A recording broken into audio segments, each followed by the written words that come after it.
Coucou, alors aujourd'hui je voulais faire une vidéo sur l'éducation bienveillante et la première chose qui me semblait importante c'est parler des limites car je vois beaucoup de personnes confondent éducation bienveillante avec éducation laxisme avec aucune règle et qui disent à tort que l'éducation bienveillante donne des enfants rois.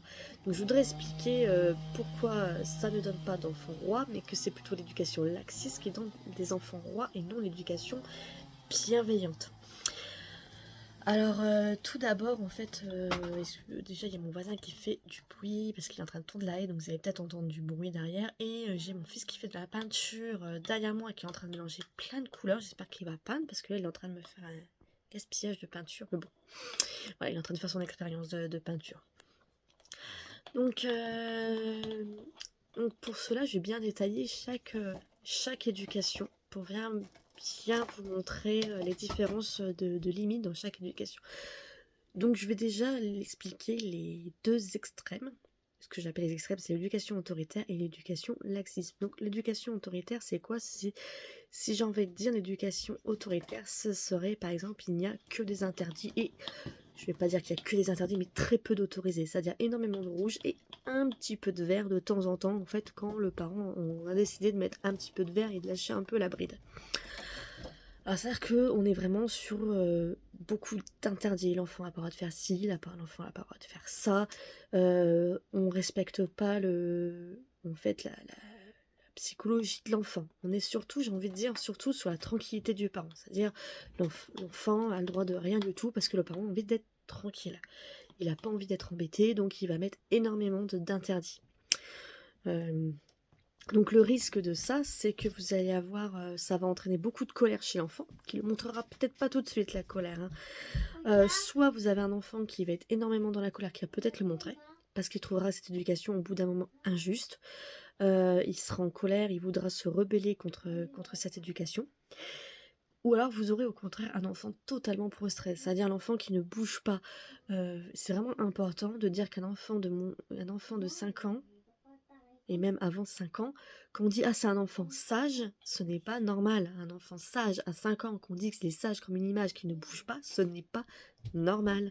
Un enfant qui va bien, surtout à ces âges-là, c'est un enfant qui bouge et qui, effectivement, fait des bêtises de temps en temps. Ça, c'est un enfant normal. Si vous êtes devant un enfant qui a 5 ans, qui ne bouge pas, qui ne fait rien, qu'on dit « Attends, oui, il est sage comme une image, c'est vraiment génial », non. Non, il y a un souci. Là, on peut dire, là, il y a un souci. Et c'est souvent résultant d'une éducation trop autoritaire qui empêche l'enfant de faire des choses et qui, à la fin, en fait, lui-même ne sait pas ce qu'il doit faire, quoi. Donc, aux peur d'avoir une correction, préfère ne rien faire. Comme ça, il est sûr de ne pas être puni parce qu'il ne fait rien. Quoique des moments, il sera aussi puni parce qu'il ne fait rien. Donc, vous allez soit avoir des enfants qui vont un jour exploser par colère, ou des enfants qui, à l'extérieur, vont essayer de se défouler. Un enfant, au bout d'un moment, va devoir se défouler. C'est ce que j'appelle des cocottes minutes en puissance, quoi. Ça veut dire que oui, tout petit, peut-être, qu'il va obéir à ses parents en doigt et à l'œil, mais par contre, à l'adolescence, je pense que là, on aura les parents auront énormément de soucis à se faire à l'adolescence, justement, où l'enfant, ce qui est normal, va commencer à vouloir se rebeller. Donc, en bénéfice de l'éducation, si on a une, je dirais, c'est la tranquillité des parents. Hein. C'est-à-dire les parents qui ont envie d'être tranquilles, clairement. Hein. Qui ont envie d'être tranquilles et qui pense que pour éduquer bien un enfant, il faut qu'il ait peur de ses parents, il faut qu'il soit soumis, il faut que... on est vraiment sur une éducation très ancienne et qui ne comprend pas le cerveau de l'enfant. Au contraire, nous avons ce que j'appelle l'éducation laxiste. Alors l'éducation laxiste, comme dit son nom, c'est-à-dire qu'il n'y a aucune règle à ce moment-là. Peut-être un petit peu d'interdit, un tout petit peu, mais on verra, c'est énormément de laxisme, hein. Ça dit à l'enfant a le droit de faire tout ce qu'il veut. C'est vraiment, il a le droit de faire ce qu'il veut, il a le droit de manger quand il veut, il a le droit de manger autant de bonbons qu'il veut, il a le droit de tout ce qu'il veut. C'est-à-dire là, on est vraiment, il n'y a aucune limite. C'est les parents souvent qui vont dire oui, mais je suis en éducation bienveillante, donc si mon enfant a envie de manger un paquet de bonbons à 18h, je laisse manger un paquet de bonbons à 18h, je laisse manger un paquet de bonbons à 22h le soir. Vous voyez ce que je veux dire? Donc là, il n'y a aucune limite, l'enfant fait ce qu'il veut, mais entièrement ce qu'il veut. S'il a envie de monter sur une table, il monte sur la table. S'il a envie de peindre sur les murs, il peint sur les murs. sous couvert que c'est pour le développement et non. Là, effectivement, nous sommes sur une éducation totalement laxiste. L'enfant a le droit de faire ce qu'il veut. S'il a envie de détruire le jouet du copain, il détruit le jouet du copain. Enfin, voilà. Le risque de cette éducation, vous allez avoir un enfant, les limites, ça sert à quoi? Ça sert à protéger. Donc vous allez avoir un enfant qui au final va quand même chercher des limites parce que ça rassure des limites, donc il va les chercher. Donc il va les chercher soit en se mettant en danger, soit en étant dans des colères atroces, soit en se roulant par terre, soit voilà, il va chercher les limites à tout prix. Donc là, c'est à ce niveau-là, oui, effectivement, que là nous avons des enfants rois, c'est-à-dire les enfants qui font ce qu'ils veulent et qui pensent qu'ils ont tous les droits, que voilà, ils ont tous les droits, qu'il n'y a pas d'interdit pour eux, qu'ils peuvent être méchants avec les autres, qu'ils peuvent faire ce qu'ils veulent. Donc là, en bénéfice, pareil, il n'y en a aucun, puisqu'on est encore sur des cocottes minutes prêtes à exploser, on va être vraiment sur des problèmes d'éducation. Qui peuvent entraîner des moments où l'enfant va avoir du mal à socialiser, dans la vie, il y a des frustrations, qui sont importantes les frustrations, et on peut pas faire ce qu'on veut, on peut pas aller voler le jouet du copain, on peut pas peindre sur les murs, on peut pas manger des bonbons à 22h, on peut pas regarder la télé jusqu'à 3h du matin, enfin voilà, vous voyez, donc il y a des limites qui sont souvent faites pour lui. Et après, nous avons l'éducation bienveillante. L'éducation bienveillante, en fait, si je mettrais en code couleur, parce que l'éducation laxiste, si je mettrais en code couleur, c'est que du vert. L'enfant a le droit de tout, tout est autorisé. Bon, peut-être quelques petits interdits quand même, hein. Je vais pas quand même dire que les parents ne disent... Mais il y a peut-être quelques petits peu interdits, mais il est tellement habitué à avoir que du vert que le jour où il va y avoir du rouge, il va rien comprendre l'enfant et il va se mettre dans des colères atroces. L'éducation bienveillante, qu'est-ce que c'est? J'ose dire en code couleur, vous avez le rouge, donc ce que j'ai dit, l'interdit, le vert, ce qui est autorisé, ce qu'on a vu dans les deux éducations, hein, c'est l'éducation laxiste, il y a énormément de vert et peu de rouge, dans l'éducation autoritaire, il y a énormément de rouge et un petit peu de vert. Là, on va dire, ça va être un peu équitable. Et vous allez avoir une couleur qui n'était dans aucune des autres éducations, c'est l'orange, c'est-à-dire ce qui est normalement interdit, mais qui peut être autorisé à certains moments. C'est vraiment à certains moments, seulement à certains moments. Alors, comme je dis, ce qui est autorisé ce qui est interdit, mais qui peut être autorisé à certains moments. C'est-à-dire, il y a certains interdits, effectivement, qui seront toujours interdits, qui sont propres à vous. Hein. Par exemple, on ne traverse pas la rue tout seul, surtout quand on est tout petit, ça c'est un interdit. On ne mange pas de bonbons à 22h, ça c'est un interdit, ce qui me semble tout à fait normal. Et là, on va aller le orange, ce qui est normalement interdit, mais qui peut être autorisé. Par exemple, vous dites non, pas de boisson sucrée, pas de soda au repas, ni à tout moment, vous ne voulez pas ça. Aujourd'hui, c'est son anniversaire. Exceptionnellement, parce que c'est son anniversaire, aujourd'hui, vous allez autoriser qu'ils boivent un verre de soda ou un jus d'orange, ou ce que vous voulez, quelque chose que vous avez interdit d'habitude. Mais l'enfant saura. Vous lui avez expliqué en amont que c'était son anniversaire, que c'était une journée spéciale pour lui et qu'aujourd'hui vous lui autorisez quelque chose qui est normalement interdit. Pareil, vous ne voulez pas que votre enfant boive le biberon sur le canapé ou une tasse de chocolat sur le canapé. Aujourd'hui, votre enfant a 42 fièvres, il est prostré sur le canapé, il vous demande s'il peut boire un biberon, mais il est tellement fatigué qu'il n'a pas la force de se lever, forcément qu'il est malade, vous allez l'autoriser à boire une tasse de chocolat sur le canapé. Mais vous allez lui dire en amont, bon, aujourd'hui tu es vraiment pas bien, je le vois, je t'autorise à boire ta tasse de chocolat sur le canapé exceptionnellement. L'enfant le saura, vous lui aurez bien dit. Et après, le vert, c'est tout ce que vous autorisez. Alors le risque de cette éducation, il n'y en a pas beaucoup, c'est la frustration. Oui, vous allez avoir de la frustration, oui, il va pleurer des moments, oui, il va pas être content des moments, parce que forcément, il va vouloir des choses que vous avez forcément interdites. Si vous avez interdit les bonbons à 22h, effectivement, si à un moment il y a un paquet de bonbons et qu'il a envie de manger un paquet de bonbons, vous allez lui dire non, il y aura de la frustration. Parce que lui, il en voudra. Vous allez lui expliquer pourquoi vous ne voulez pas de bonbons à 22h, parce que déjà, c'est pas très bon pour ses dents, ça risque de l'énerver, et tout ça. Il va pas être content, il va avoir de la frustration, il va peut-être se mettre en colère, ce qui est normal, mais la frustration est bonne pour le développement de l'enfant. Voilà.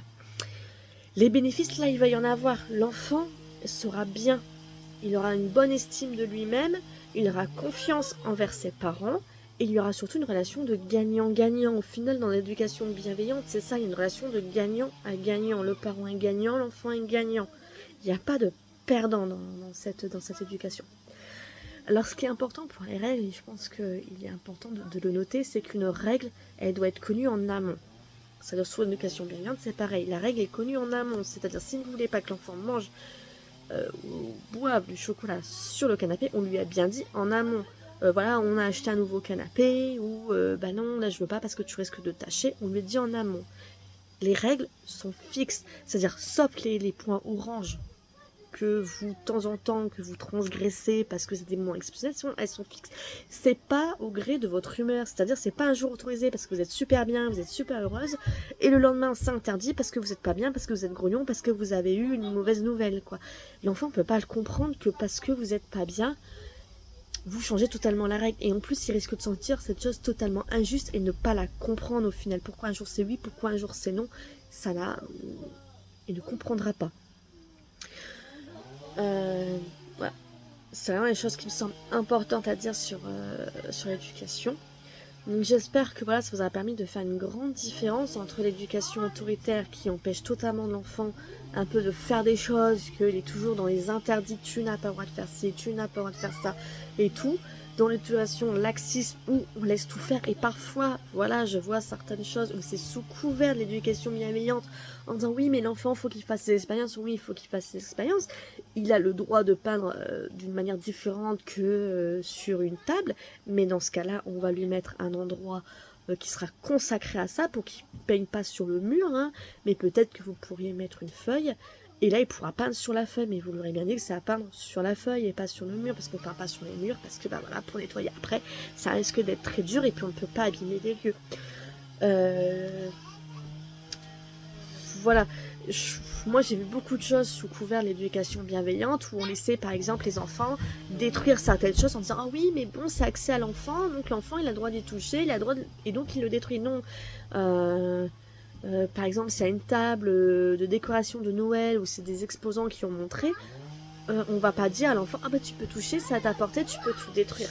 Non, il y a aussi le respect des autres en disant tu peux regarder, mais par contre tu fais attention parce que c'est quelqu'un qui l'a fait et que d'autres enfants voudraient aussi en profiter, quoi. Ouais. Alors si jamais vous avez des questions, des interrogations, c'est vrai que j'ai dit se rouler par terre, certaines personnes vont dire oui, il y a certains enfants qui quand même vont se rouler par terre, même si on est sur... Il peut aussi avoir des soucis où l'enfant va se rouler par terre. Oui, on n'est pas forcément dans l'éducation laxisme. Certains enfants peuvent avoir des troubles qui font qu'ils vont se rouler par terre, etc. Donc là, je mets un peu un bémol dessus, mais vraiment, c'est une éducation laxiste. Le jour où il va y avoir interdit, pour lui, ça va être atroce, parce qu'il ne va rien comprendre. Que si, pour l'éducation bienveillante, bien sûr, il y a des interdits, l'enfant ne peut pas tout faire. Parce que même nous, adultes, on ne peut pas tout faire, on a des règles, on a des règles à respecter. Plus l'enfant comprendra tôt qu'il y a des règles à respecter en société, plus ce sera facile de s'insérer dans la société.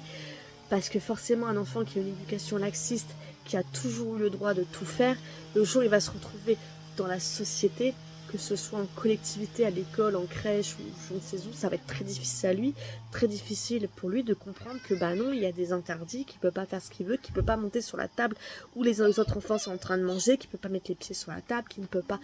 Parce que voilà, il y a des règles en société, et donc ça risque d'être très très compliqué pour lui. Et il risque même inconsciemment d'être exclu des autres copains. Parce que il va peut-être faire des choses qui ne sont pas acceptables avec les autres. Et il risque de se trouver exclu. Donc ça va être un enfant qui va être également en souffrance au final.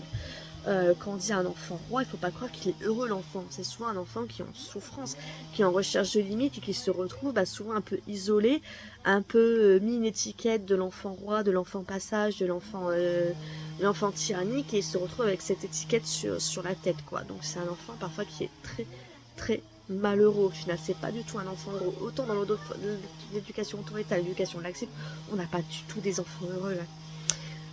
L'éducation bienveillante, bah si. Il y a des règles, il y a de la frustration, mais on est sur un enfant qui est quand même bien parce que il y a des autorisations, il y a des interdits, mais parfois c'est un interdit qui peuvent être discutés. Donc si jamais vous avez des questions, n'hésitez pas à me les écrire et je prendrai le temps de vous répondre.